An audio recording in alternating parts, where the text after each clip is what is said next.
All right, thank you, Perilla. It's 6:47, and Governor Henry McMaster and South Carolina state officials announced efforts to expand broadband access in the state. Nearly $500,000 will be invested in order to provide internet access and signals to more rural areas of South Carolina. And this is in addition to the CARES Act, money made available during the pandemic that helped around 90,000 students do their homework at home when schools were closed. Now, officials say there's still a gap for many. The governor promoted Congressman Jim Clyburn's work as a leader in this effort. I saw my grandchildren. Been school closed, get online, stayed in touch with education, and they were fine when schools reopened.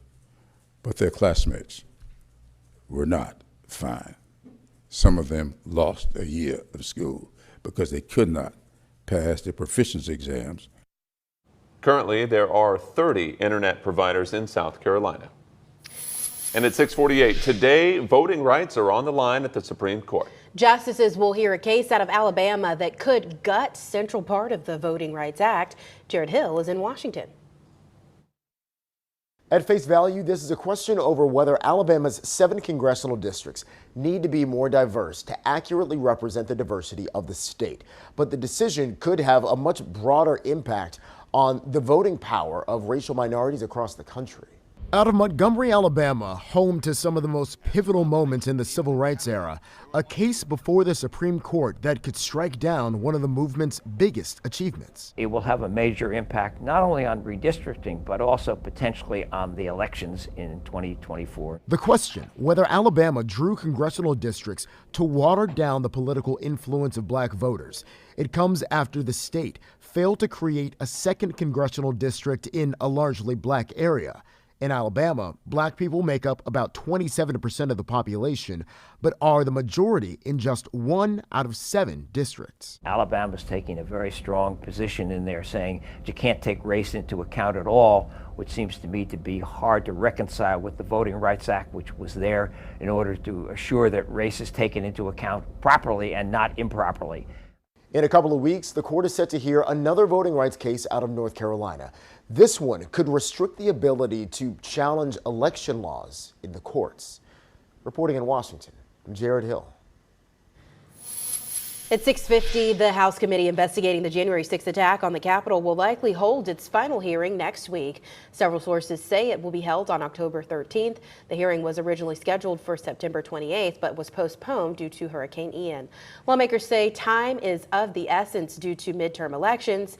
The only 2 Republicans on the panel will not be returning to Congress next year, and if the GOP wins back control of the House in November, it would put the investigation in jeopardy for the Democrats. 10 till 7 now. The National Archives has been trying to get records from former President Trump for more than a year now. That's according to a new email released by the agency yesterday. The National Archives says it alerted the former president's lawyers that his letters with North Korean leader Kim Jong-un were missing back in May of last year. The agency also said it did not get the letter that he got from his predecessor, former President Barack Obama, and 24 boxes of records. Now, the email was released in response to dozens of Freedom of Information Act requests. And an appeal date has been set for Brittany Griner's 9-year drug conviction in Russia. The Moscow Regional Court will reportedly hear Griner's appeal on October 25th. The WNBA star was convicted on August 4th after Russian police found vaping canisters containing cannabis oil in her luggage. Griner has admitted that they were hers, saying she was packing quickly for her trip and left the canisters in her luggage on accident. The White House has tried to negotiate a prisoner swap with Russia for Griner and former Marine Paul Whelan's freedom. It says that Russia has not provided a productive response. Well, a new report details a pattern of emotional abuse and sexual misconduct in the National Women's Soccer League. The independent investigation was launched after former players came forward with allegations of harassment and sexual coercion dating back a decade. Now, independent investigators say emotional abuse and sexual misconduct were widespread.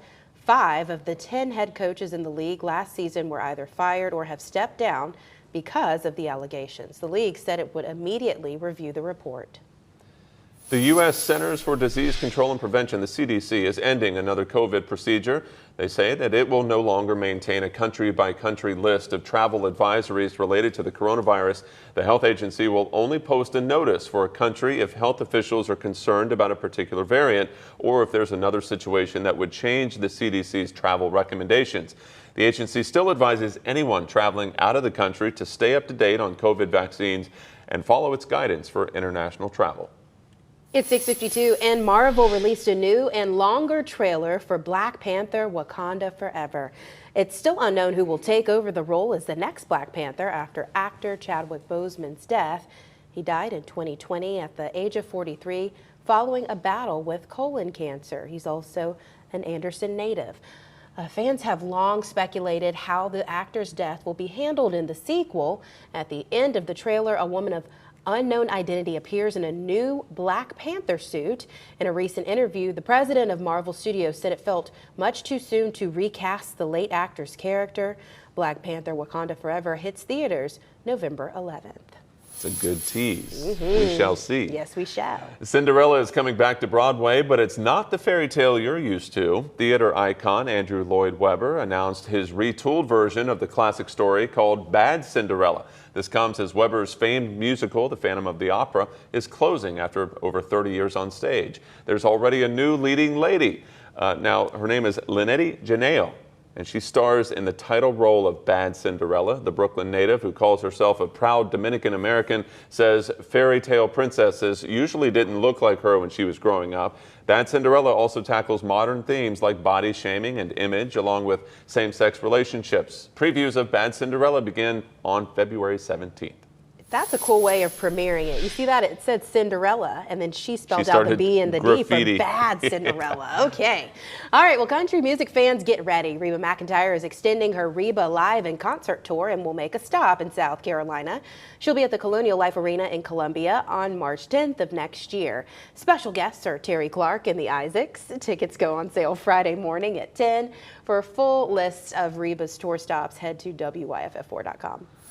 Very cool. At 6:54 new this morning, we got a special message from a local contestant who is on The Voice this season. That's right. Last half hour, we talked about Ansley Burns from Easley. She was on the show last night during the blind rounds and got picked by one of the judges. Here's her message. Hey everyone, it's Ansley Burns, and I'm on Team Blake this season on The Voice. I'm so excited to be representing Easley, South Carolina. Thanks for the support, and be sure to keep on watching the show right here on WYFF4.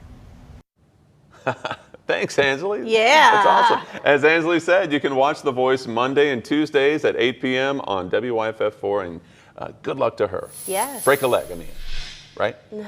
I don't know.